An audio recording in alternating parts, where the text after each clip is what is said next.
શ્રેષ્ઠેશ્વર school ધોરણ 9 ગણિતની ક્લાસમાં તમારા બધાનું સ્વાગત છે. આજે આપણે પ્રકરણ 12 હેરોનના સૂત્રમાં ત્રિકોણના અલગ અલગ સૂત્રની ચર્ચા કરીશું. હેરોનનો સૂત્ર ઉપયોગ કરીને આપણે કેવી રીતના ત્રિકોણનું ક્ષેત્રફળ શોધી શકીએ અને હેરોનનું જે સૂત્ર છે એ હેરોનનું સૂત્ર ત્રિકોણના ક્ષેત્રફળ શોધવા માટે કામ લાગે છે. તો સૌથી પહેલા તમને ત્રિકોણ વિશે જાણકારી હોવી જોઈએ. ત્રિકોણ કોને કહેવાય? તો જેની ત્રણ બાજુ હોય, જેની ત્રણ બાજુ હોય એને આપણે શું કહીએ છીએ? ત્રિકોણ. હવે જરૂરી છે કે દર વખતે ત્રણ બાજુ સરખી હોય, હે ને? અને એ પણ જરૂરી નથી કે દર વખતે ત્રણ બાજુ સરખી ના હોય. તો અલગ અલગ ત્રિકોણ હશે. આમાં આપણે જાણીએ છીએ કે એક હોય છે સમબાજુ ત્રિકોણ જેની ત્રણેય બાજુ સરખી હોય, સમદ્વિબાજુ ત્રિકોણ જેની બે બાજુ સરખી હોય, અને ત્રીજો હોય છે વિષમ બાજુ ત્રિકોણ કે જેની ત્રણેય બાજુ સરખી હોતી નથી. તો હેરોનનું સૂત્ર મુખ્યત્વે આપણે વિષમ બાજુ ત્રિકોણમાં ઉપયોગ કરીશું કે જેનામાં ત્રણેય બાજુ સરખી હોતી નથી. તો જ્યારે સમબાજુ ત્રિકોણ હોય ત્યારે શું? તો સમબાજુ ત્રિકોણ નું ક્ષેત્રફળ. તો સમબાજુ ત્રિકોણનું ક્ષેત્રફળ શોધવા માટેનું સૂત્ર છે વર્ગમૂળમાં 3/4 a નો વર્ગ. ઓકે, તમે આ બધું લખી લેજો કેમ કે ઇમ્પોર્ટન્ટ છે. ગમે તે કામ આવશે. તમે 10મામાં જશો ત્યારે પણ એ બધું વસ્તુ કામ આવશે ને. a સ્ક્વેર, જ્યાં a શું છે? બાજુનો માપ. કેમ કે સમબાજુ છે એટલે ત્રણેય બાજુ સરખી હશે, એટલે કે ત્રણેયમાંથી એકનો માપ એ જે એ રહેશે ત્રણેયમાં હશે, હે ને? હવે જો કાટકોણ હોય, આ સમબાજુની વાત કરી, જો કાટકોણ હોય ત્યારે શું કરવાનું? તો કાટકોણ ત્રિકોણનું ક્ષેત્રફળ.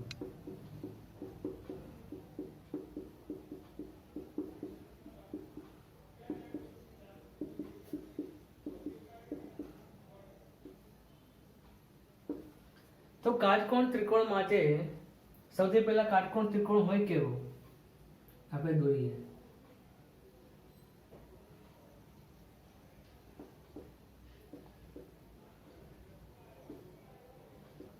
તો 90 અંશ ધરાવતો ખૂણો, હે ને? 90 અંશના ખૂણો ધરાવતો ત્રિકોણ એ શું હશે? કાટકોણ ત્રિકોણ હશે.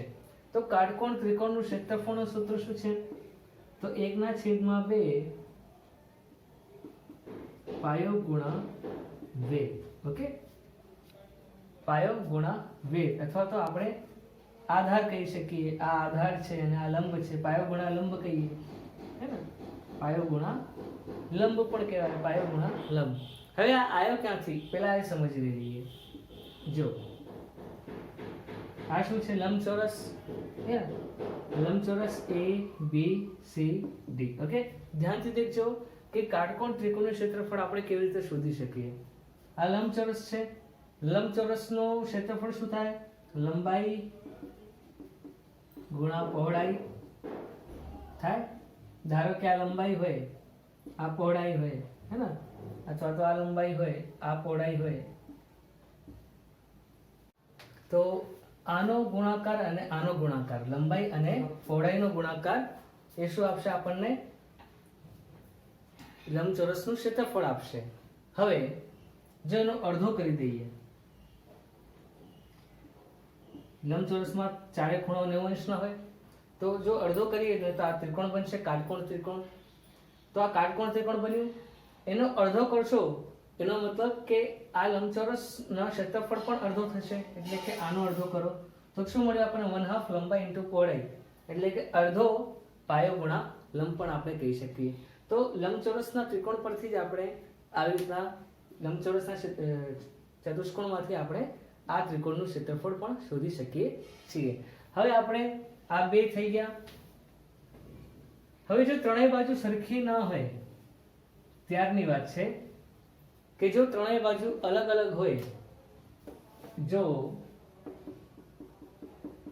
ત્રણેય બાજુ અલગ હોય ત્યારે તેનો ક્ષેત્રફળ માપવા માટે હેરોનના સૂત્રનો ઉપયોગ થાય છે. ઓકે, હવે આપણે એક ત્રિકોણ દોરીએ. ધારો કે આ ત્રિકોણ છે A B C. ઓકે, હવે ત્રણેય બાજુ અલગ છે, A B C ત્રણેય બાજુ અહીંયા અલગ છે. હવે જ્યારે આ A હોય તો એના સામેવાળો સ્મોલ a કહેવાય, આ B હોય તો એના સામેવાળો સ્મોલ b, આ C હોય તો એના સામેવાળો સ્મોલ c કહેવાય. ઓકે, હવે આનું આપણે ક્ષેત્રફળ શોધવાનું સૂત્ર શું છે? તો ત્રિકોણ ABC નું ક્ષેત્રફળ બરાબર વર્ગમૂળમાં s minus a s minus b s minus c. હવે તમે વિચારશો અહીંયા s શું છે, હે ને? તો પહેલા સમજો કે આનું સૂત્ર શું છે કે s minus a s minus b s minus c, a b c ત્રણેયનું બાદબાકી s થી અને પછી x થી ગુણાકાર, અને શેમાં મૂકવાનું છે ને? વર્ગમૂળમાં જ મૂકવાનું છે.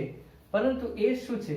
તો જ્યાં s બરાબર ત્રિકોણની અર્ધ પરિમિતિ. ક્લિયર? ત્રિકોણની અર્ધ પરિમિતિ. અચ્છા, પરિમિતિ કોને કહેવાય? ત્રણેય બાજુનો સરવાળો, એટલે કે a વત્તા b વત્તા c આ પરિમિતિ થઈ. ઓકે, હવે આ પરિમિતિ છે, અર્ધ પરિમિતિ કોને કહેવાય? ભાગ્યા 2 કરી દો, હે ને? અર્ધ પરિમિતિ કોને કહેવાય? ભાગ્યા 2 કરી દો.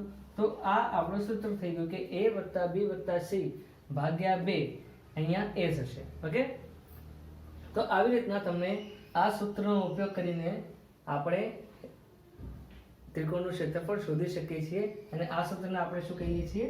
હેરોનનું સૂત્ર. કોનું સૂત્ર?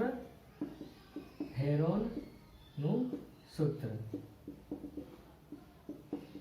તો આના પરથી આપણે અમુક દાખલા ગણીશું. આખું ચેપ્ટર આ હેરોનના સૂત્ર પરથી છે. હવે આપણે બીજા દાખલા દેખીશું. Thank you.